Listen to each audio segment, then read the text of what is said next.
현실에 대한 불만과 분노, 미래에 대한 불안을 투영하는 단어들이 시간을 낭비한다는 불안감 등을 공무원이 아닌 이상 연애와 결혼, 출산 말고도 몇 개를 사회 진출을 앞둔 요즘 대학생들의 스트레스가 복합적인 불안 심리로까지 이어지는 것으로 분석하고 있습니다. 경제 불안, 취업난 등 사회적 그늘 속에 활기차야 할 대학생들의 앞으로 더 얼마나 불안에 떨어야 하는지.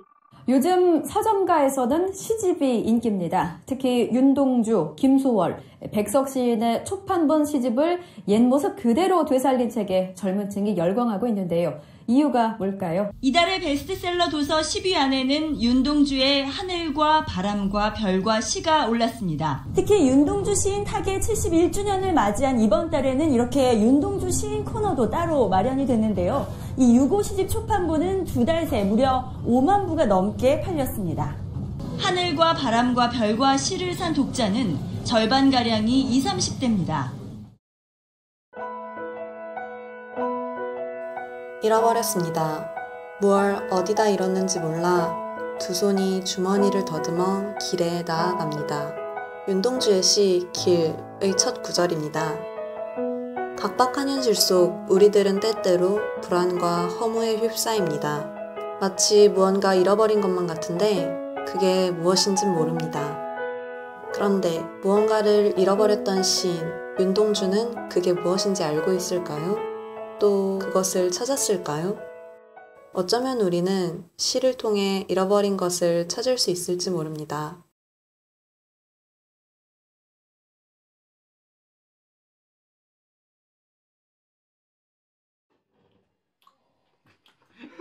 연세대학교에는 정기적으로 만나 서로의 시를 읽고 평가하는 모임이 있습니다. 연세문학회의 시반입니다. 중간고사 바로 전주. 이번 주도 어김없이 이들은 합평회를 위해 모였습니다. 문학평론가가 글을 잘 쓴다는 생각하지 않는데. 그렇지. 이거랑 비슷하게 다 할 수 있는 생각 중에 시험을 앞두고도 이렇게 열정적으로 모임에 참가하는 학생들은 자신이 쓴 시를 사람들 앞에서 읽기도 합니다. 삶의 라디오로 끊임없이 떨림의 주파수를 돌려야 하는 것. 매미처럼, 귀뚜라미처럼. 조금 기시감이 되네요. 자신이 쓴 시를 남들에게 보여주기 위해 모임에 참가하는 걸까요? 2, 3년이 좋아요. 근데 마지막에 오는 좀 대부분 경우 화자가 저예요. 그러니까 제가 이 자리에서 할 수 있는 얘기들만 하고 있어요. 저는. 네. 그러니까 줄제도 제 삶에서 나오는 것들, 그냥 그때 고민하는 것들, 뭐 그런 것들에 대해서 얘기하고 있고, 여기서 살아간다는 게 무엇인지, 혹은 오늘의 경험이나 뭐 이런 것들에 대해서 자주 얘기하죠.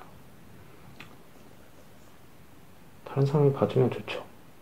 봐주면 좋은데 사실 여기 말고 문학회 사람들 말고는 사실 보여줘도 크게 신경 쓰지 않아요. 대부분 사람들이.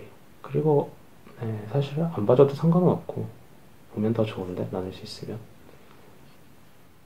저는 실제로 그것이, 그러니까 실제로 제 삶의 그 시기가 안 좋다면은 그건 그냥 안 좋은 거예요. 굳이 좋은 식으로 얘기할 필요가 없다고 생각을 했고, 그리고 사실 시는 그러니까 일종의 힐링이라고 하잖아요, 요즘에. 그런 의도는 저에게 전혀 아니었어요. 그냥 그때 그 자신을 그대로 보여주는 거죠. 그러니까 제 삶이 힘들었을 때는 그 힘듦이 그대로 나타나 있어요. 자신이 그때 그러하다는 거를 얘기할 수 있다는 것만으로도 좋기는 좋았지만, 그게 위로가 되었냐라고 정확히 얘기하자면 그건 아닌 것 같아요. 여기 한때 시를 썼던 사람이 한 명 더 있습니다. 고등학교 때 눈 내리는 이병장으로 대산 청소년 문학상 시부문 대상을 받은 하유경 씨입니다. 네, 저는 하유경이라고 하고요. 현재 지금 한의학 전공해가지고 한의사로 일하고 있고, 네, 그렇습니다. 요즘 글을 쓰시고 있나요? 요즘 사실 어떤 시라든지 그런 것들은 잘 못 쓰고 있습니다. 시를 쓰는 것을 직업으로 삼는 건 혹시 생각해 본 적 있으세요? 그럼요. 당연히 있죠. 시를 쓰는 걸 직업으로 삼는 생각 많이 했었죠. 시를 쓰는 걸 직업으로 삼는다. 좋아했으니까. 당연히 사랑하니까 가까이 두고 싶었죠. 그 부분에 대해서는 여전히 생각이 많이 들어요. 저는 제가 이제 대학은 이제 한의 쪽으로 해가지고 전공을 했지만, 그러니까 문학회 친구들이 좀 있었거든요. 대산 때 만났던 친구들이라든지 그런 친구들한테 그냥 가끔씩 농담 삼아서 얘기해요. 저는 제 자신 스스로가 생각했던 것보다 너무 쓸모 있는 인간이 되었다고 얘기를 하는데, 이게 사실 자조적인 표현이에요. 쓸모만 있는 인간이에요. 정말 쓰임새만 있는 인간이 되어가고 있다. 근데 사람이 참 그렇지 않나요? 누군가가 나를 원하면 좋겠다라는 생각을 하잖아요.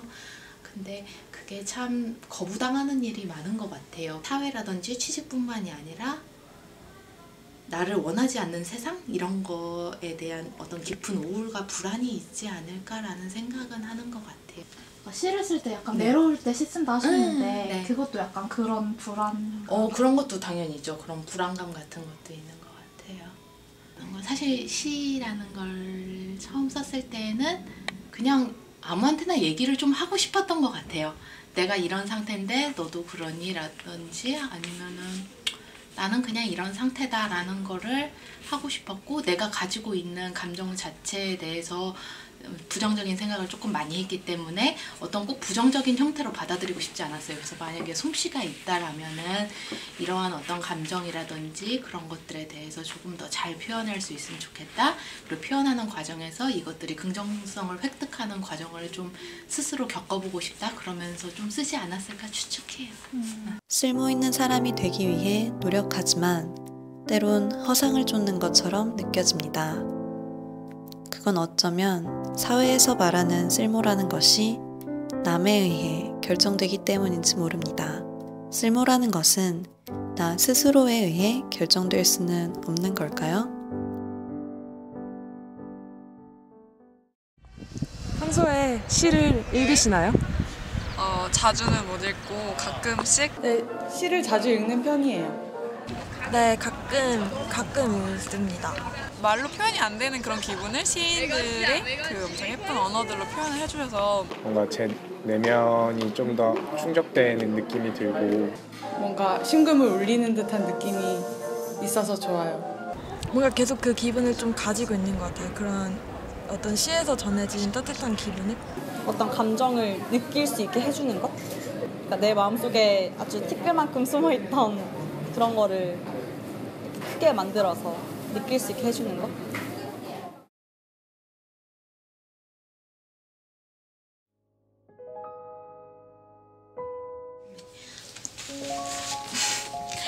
눈 내리던 이병장.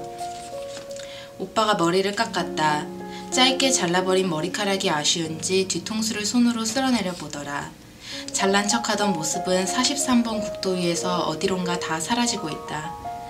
의정부는 1km 남았다고 표지판이 버럭 소리를 지르고 혈관에는 오빠와의 기억들이 흘러들어와 달리기를 막 끝낸 신장처럼 쿵쾅거렸다. 진눈개비가 하늘에서 흩날려 추적추적 발밑에서 자꾸 달라붙는다. 저만치서 담배 연기는 자꾸 올라가는데 오빠의 어깨는 자꾸 내려간다. 하얀 풍경이 섞여서 잘 보이지 않는다. 뒤돌아보지 않고 뛰어가는 오빠를 향해 어머니는 차가운 바람에 얼굴을 붉히고는 눈가의 눈을 가만히 닦아내셨다. 그가 없는 이 자리에 계속 서 있기가 하도 황량하여 어머니의 손을 잡고 돌아가자 하니 다른 한 손에는 유년의 오빠가 내 손을 잡아주고 있었다.